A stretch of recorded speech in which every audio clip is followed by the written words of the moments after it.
Mtoto wa rais wa Uganda Muhoozi Kainerugaba alithibitisha kwamba ameua zaidi ya watu 22, lakini pia yupo katika mpango wa kumuua mwanasiasa wa upinzani nchini Uganda Robert Kyagulanyi maarufu kama Bobi Wine.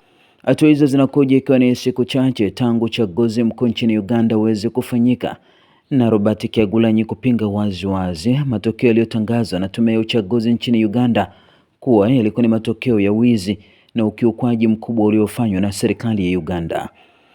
Katika hatua za mapema, chama cha NUP kinachoongozwa na Robert Kyagulanyi walitangaza wazi kwamba wafuasi wake wameuawa pamoja na kutekwa kwa baadhi ya viongozi wa chama hicho.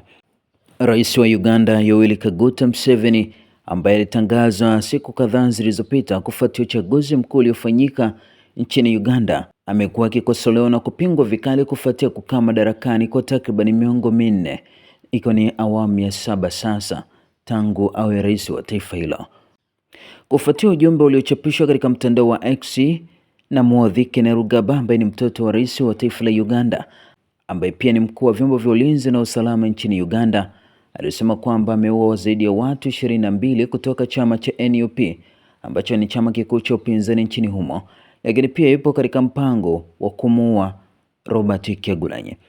Kufuatia kauli hiyo, kiongozi huyo na mtoto wa rais wa Uganda amekosolewa vikali, huko Robert Kyagulanyi akiibuka na kuzungumza kwa mara ya kwanza kufuatia kauli hiyo. Robert Kyagulanyi alisema kwamba hapo jana mtoto wa Museveni alitoa vitisho vya kuniua na kuwaua zaidi ya wafuasi wetu 22.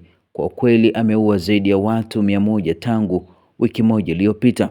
Wanajeshi walizingira nyumbani kwangu, walipiga milango yangu, tena wakitoa matusi, wakiamuru watu waweze kutoka nje. Watu wa nyumbani kwangu walisema hao walifu walionekana kama wamelewa. Tunadai wanajeshi waondoke nyumbani kwetu mara moja. Mke wangu na watu hawako salama, wana njaa baada ya walifu hawa kuzuia chakula kufika nyumbani.